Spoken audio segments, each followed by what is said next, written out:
Thanks for making the Locked On Ole Miss podcast your first listen every day. We're free and available wherever you get your podcast, including YouTube. We're part of the Locked On Podcast Network, your team every day. And if you're interested in watching the game, it's on CBS today. If you're interested in listening, you can check it on at Sirius XM with the home team broadcast, David Gellum and the crew, channel 191, 2:30 Central Time on Sirius XM. Or you can use the SXM app, search Ole Miss Rebels. I'm here with Brian Smith. He is the recruiting guru for Locked On, and we're going to talk a little bit recruiting. We're going to talk a little bit about Ole Miss and Alabama, but I do want to let everybody know about LinkedIn Jobs. LinkedIn is the college football recruiting sponsor across the Locked On Podcast Network. LinkedIn helps you find the qualified candidates you want to talk to faster and for free. Post your job for free at linkedin.com/lockedon. Terms and conditions apply. That's linkedin.com/lockedon college, not locked on. All right. So Brian, welcome, man. Welcome back. How you doing, bud? Doing very well. This has been a lot of fun to cover football at the high school and college level the last few weeks. Obviously, the third segment we're going to talk about briefly with the Crimson Tide is rather unique. I actually put up a rather crazy tweet that I never thought I would put up earlier today about them giving up 12 sacks in 3 games. Never thought I'd see Alabama giving up 4 sacks a game, bro. Never thought I'd see that. But we'll get to, I know that. I was like, did I read that correctly? Yep, yeah. I sure did. So it's been a lot of fun, man. Yeah, it's really interesting. And we'll get the recruiting out of the way at the beginning. And the first thing that we need to talk about is Deuce Knight committed to Notre Dame. Now, he visited Ole Miss several times. He transferred to Tennessee and back to George County and all of that. But Notre Dame did have a little bit of momentum moving forward. In a situation like this, Ole Miss has committed players about this time of year, each class, and none of those players stuck. So I'm not going to lose too much sleep about it, but Deuce Knight committing to Notre Dame is at least notable. There's a couple of things. As somebody that has followed Notre Dame his whole life, they don't get many kids out of the South like this unless one of the following categories is there. They got serious ties to the area, or they're just really academically inclined. He's a 4.0 kid. Like, he wants the degree. It means something to him. Most kids don't care about it anymore. So they're probably a little bit more of a threat, but I still wouldn't guarantee you he's going to sign with Notre Dame. They got an elite quarterback in the class ahead of him. It's Lloyd Carr's grandson, ironically. So it's interesting that he picked Notre Dame, and he picked him so early. Like, he could have went to Alabama, he could have went to Ole Miss, could have went to a lot of places, and he picked Notre Dame this early. I thought that was unique. Yeah, the two names that we actually heard, the other one, I forget his last name, but it was Keelan something. He just committed to SMU. So both of them came off the board just like right off that. And it's like, everybody calm down. We have a long way to go. At this time last year, it was all Damon Williams, and we all were talking about Damon Williams. And obviously with Trevor Jackson, that's not the way it went. And you sent me photos of Trevor. So did you actually see Jones play? Yeah, I went and saw him play. They rotate a couple of guys. They got 2 quarterbacks that are Power 5. It's one of the only schools in the country. It's bizarre. They got a sophomore, and they got him, and then they rotate him, but whatever. Very mobile kid, can throw it a lot of different places, just has to keep learning. He fits what Wayne wants to do, though. He's an RPO kid that can go over the top, and if you don't pay attention, he's running by it. Yeah, he's a really good football player. Do you think there's a chance he could end up in Orlando in January? Because he's highly ranked on the ESPN charts and their rankings, and we know that ESPN and Under Armour, they're kind of attached at the hips. He's from there, so they could save a little money getting him to the game. I don't know. That's an interesting pick. I mean, I don't know what will happen with these all-star games because kids commit to them, and believe me, there's insane pressure to get them to commit. It's insane. Because these networks want to be able to broadcast 5-star, 5-star, 5-star so they can sell their advertising. Flat out. It's ugly. But at the same time, he is right down the street. I mean, where they're playing the all-star game at is literally next to the high school where he goes to school. They're about 2 blocks apart, literally. Yeah. You know, I mean, it's crazy. So I don't know. That would be interesting because he could go to a lot of different all-star games and stuff. I don't think he cares. Really balanced kid, really down to earth. He's one of my favorite guys in the state of Florida. Yeah, it's pretty interesting. I just think with everything that's been going on with Disney and them trying to save a little bit of money, this might be a situation where you're taking 6 quarterbacks and you invite the kid that's from next door so you don't have to pay $2,000 for a plane ticket or something like that. And I think it's something that we should keep an eye on as this moves forward. And personally, selfishly, I'm rooting for that because I want Ole Miss players in the Under Armour All-American game because it matters. Selfishly, I'm there. Well, I mean, it matters from a prestige standpoint. I know that a lot of these mailing packets and the phone calls they make to the next batch of recruits, 25, 26, etc. Hey, we just had 4 guys in this all-star game or that all-star game or combined. That matters. These kids want to hear that you're getting great players because they want to play with great players. So we've talked a little bit about some of the 25 guys in Mississippi, and we'll talk more about it later in the year after there's more data to analyze, but it does make a difference. And maybe Ole Miss ends up with 2 or 3 kids like that out of Florida. This state, you and I, when we both live in Central Florida, you never know when kids are going to change their mind. Ole Miss could end up with 5 kids from Florida in this recruiting class, and it wouldn't shock me. It really would. Yeah. It's quite interesting. And heck, it's with Kevin Smith and the roots that Lane Kiffin has in South and Central Florida. I mean, you have a situation like Chris Graves after a year. He just decides that he didn't play enough at Miami and decides he wants a fresh start. Well, Kevin Smith is kind of that guy. He knew him from the Miami staff, and he goes up there and they get good players that way. And he's a fringe top 100 player. So that'll be interesting to see. Let's turn our attention to the Ole Miss Alabama game. And first, we're going to mix recruiting with the Ole Miss Alabama game. Luke Robinson, I think on Locked On Bama, talked about how Caleb Odom was going to be at the game. This is impactful for Ole Miss because Ole Miss is probably the 2 in this situation, and they're going to recruit that kid all the way through to the end. And if Ole Miss can win, this might be the game with him seeing that with his own eyes that might get Caleb Odom to Oxford. I was talking to you about this before the show, but there's this, I'm not trying to pick on anybody, but the Alabama quarterback room is bad. And it's not because it doesn't have talent. It's just, it's not where Buckner's the one kid I know he's just not any good, but he's not going to play anymore. The young kid's a redshirt freshman too early. Okay, fair enough.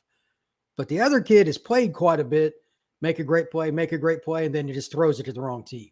I mean, he would, not that I have any hair, but if I was a coach, I would lose my hair. Coaching that would drive me nuts. And he's a 230-pound kid that could probably line up and dot the I for Ohio State too. I mean, he's that kind of athlete. So it's frustrating. But they can't throw the ball, man. I mean, they were struggling with University of South Florida. Stephen, that's not a good sign. Yeah, at all. About the nicest thing I can say about USF right now is they have a really nice wrought iron fence. That is probably the extent of it. Yeah, they played solid against Bama, but Bama couldn't complete a pass. Mm-hmm. And I don't know if Bama's just come out fired up and all that, but at the end of the day, you still got to block and tackle, and you still got to throw and catch. They just can't score. And the other stat I told you, talking about it earlier, like 12 sacks.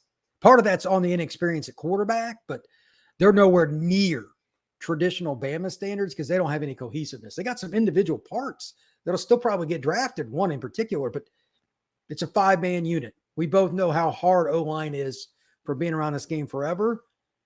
When was the last time you saw an O-line for the Tide this discombobulated? Yeah, and true freshman left tackle. That's never good, man. Caden Proctor, he's really talented. He ain't ready. You can tell he's not ready. They're going to be dudes. They have like 78 players out of their 85 that are considered blue chip athletes at Alabama. Nobody would be surprised if Alabama rose up against Ole Miss and they looked right. Those players playing like 4- and 5-star players, that shouldn't surprise anybody. But if they play like they've shown this season through 3 games, and that's enough of a sample size to where you can kind of make a judgment on a team, I think Ole Miss can win this game. I think Ole Miss should win this game if they play like they did the first 3 games. I will be surprised if they do not. Mm-hmm. In close games, what position dictates the outcome more than any other? Quarterback. Mm-hmm. Who has the better quarterback, Stephen? Yeah, that Jackson Dart. Yeah, no doubt. Ole Miss. I mean, there are exceptions to this. If you have a team that just has an incredibly glaring weakness that another team can attack, that does happen. But Ole Miss's defense, while not the 1978 Pittsburgh Steelers, is not as bad as it's been in other years. And I think they'll be able to hold Alabama off, even if they have a quote unquote uptick. And that's why I think they'll just outscore them.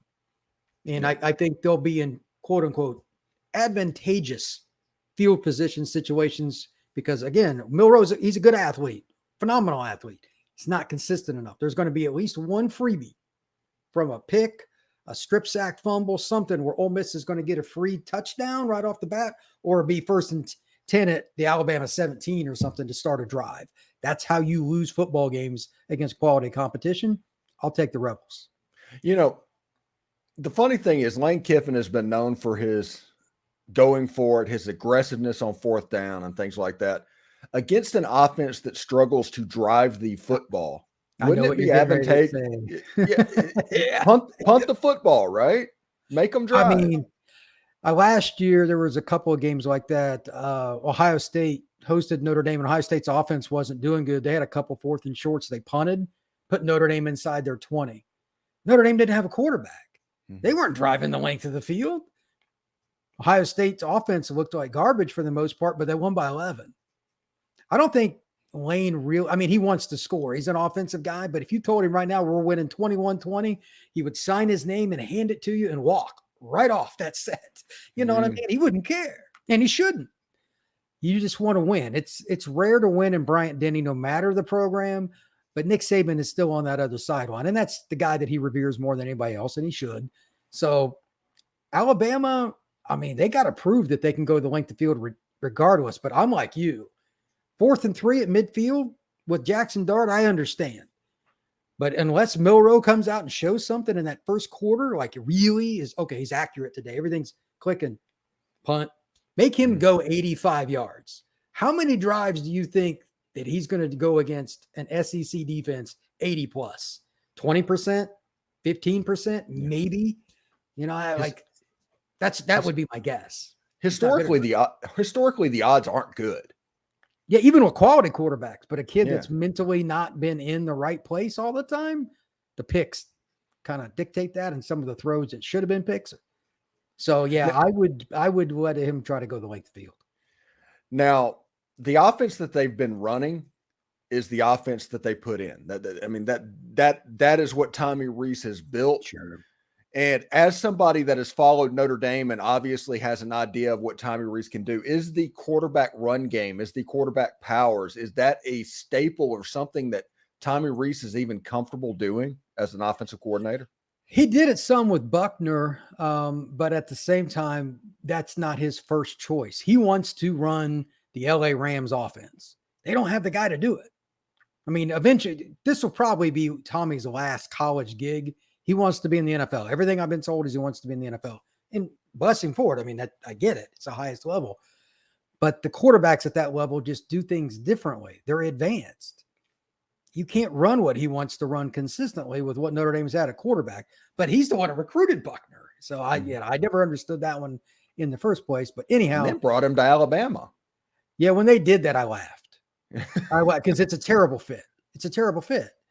And the kid's got the yips. He throws it at the feet of somebody from 15 feet away. He's got the yips. So anyway, Milroe is their guy. I think you're going to see a little bit of what we were just talking about towards Alabama, the other direction. I don't think Bama is going to be I could be wrong on this, ultra aggressive 4th and 3, 4th and 1 or 2 maybe, but they're going to try to rely on their defense, which is still pretty stout, and force Ole Miss to go the distance. And they're looking for a big play or something because they're not going to win. If Ole Miss gets to 30 before the fourth quarter, there's zero chance Bama's winning. There's zero chance. They don't, unless they get like 2 kickoff returns for a touchdown or something wild like that. No way. So they got to make Ole Miss go the length of the field. And I'm curious because Nick has kind of reverted a little bit back to his old mean with running the ball. And I understand it. He had to. But Milroe, I don't know if you heard about it, didn't do real well last week in practice. And that's one of the reasons he didn't play. He wasn't real happy about how the reps were being distributed and all that. So there's disenchantment anyway. if Ole Miss gets them down like 13-0 going into the second quarter or something like that, this game could go sideways. Yeah. It would be hilarious too. I mean, I'm here for it, just so you know. Yeah, I was looking at something like, is if you told me this game was a boat race, that is the scenario that I envision happening. Sure. And the funny thing is, all week during the podcast, that's like Ole Miss needs to eliminate explosive plays by Milroe. He's actually a decent deep ball thrower. He is not good short. He is not good intermediate, but he can duck it and chuck it. Yeah, it's unbelievable. He's got a cannon too. I mean, it's not a lack of arm strength that's bothering the young man. It's just weird that he throws those looping passes that are so hard with accuracy, but then he can't hit the 12-yard in route or something. And it's just like, that doesn't make any sense, but he's got the yips on those too, man. I don't know.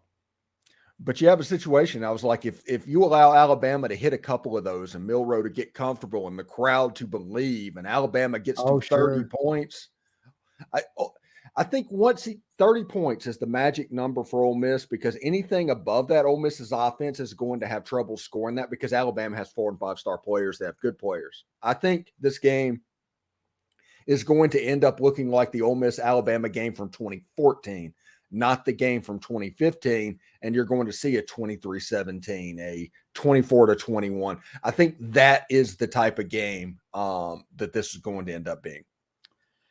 I've got it pretty similar. I also think that there's another kind of scoring, and that's the gift kind. And that's why I think Ole Miss will actually get over 30, but it won't be because of Jackson Dart's right arm. Yeah. But it might be because of Jalen Milroe's.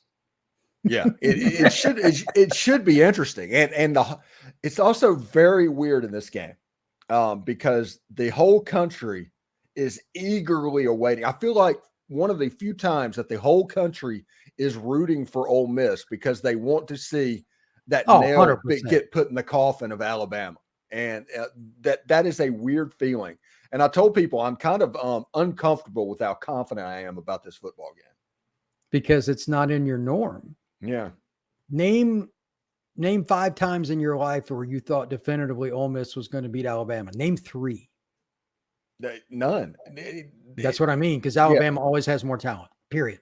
Yeah. And the weird thing is in this game, and this is going to sound like a situation that is difficult, but in games when Ole Miss has had clearly the better quarterback, which has not happened often, Ole Miss has won more often than they've lost. Eli Manning beat them twice. Chad Kelly won, and even Bo Wallace was better than Blake Sims.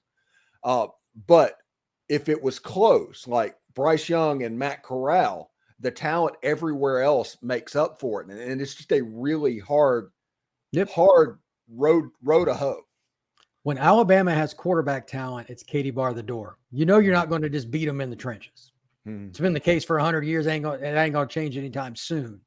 But right now, you got to kick it when it's down. You know what I mean? Like, if you're going to put it on them, I mean, this would be your opportunity. If Ole Miss lays an egg in any way, shape, or form in this game, you and I will talk about it for the rest of our lives, because we're not going to see a situation. I mean, in my opinion, Dart has the chance to be paid to play pro football. I'm not saying he's going to be a starter, but he'll at least make a roster for a while.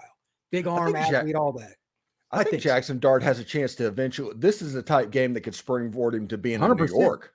Yeah, 100%. I mean, he could end up being a first round because he has the measurables that you just can't teach. Unbelievably toolsy. So if he comes out here, and Lane is, in my opinion, as good a play caller as there is, and I'm hoping this is the other thing, because I looked it up. I know Judkins is not anywhere near 100% because he's literally averaging 3.3 yards a carry. Zero chance he's been healthy. I'm guessing he may only get 10 or 12 carries, but they'll spell him. And they've got other guys, Ulysses and some other guys. I'm not ashamed to say that this is the closest Ole Miss is probably going to get at the skill spots. They got Trigg. I mean, that guy is as matchup nightmare as it gets. That guy's usually playing for Alabama.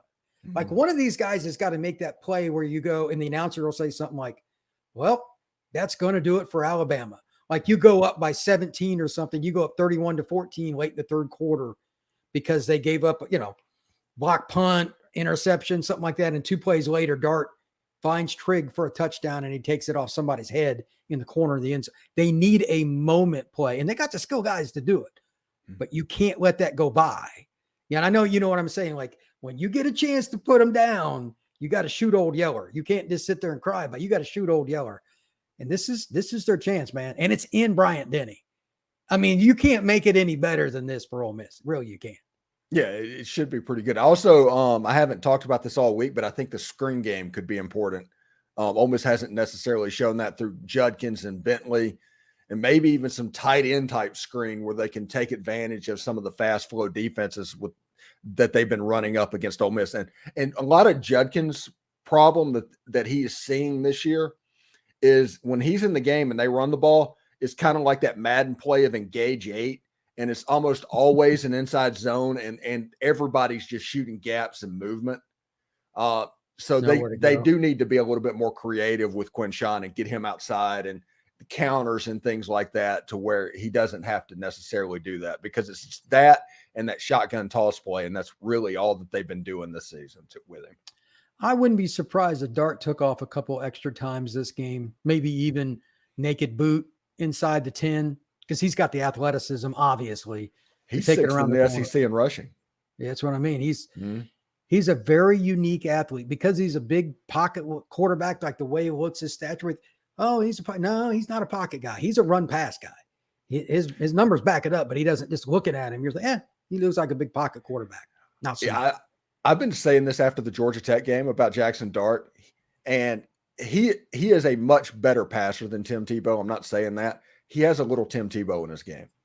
He can run look, he's a big guy. Mm-hmm. He wouldn't be my first choice to take on in a one-on-one with a quarterback. I mean, that wouldn't even be in the same stratosphere. That's a big human being. So 3rd and goal from the 2 or inside it, quarterback sneak, quarterback draw, quarterback option, RPO, any of those plays, he's a possibility to get the football. And that's another way you can beat Alabama at their own game. Because usually it's Alabama's quarterback that can scramble around and make a play, whether running or throwing. But Ole Miss is certainly in that category as well.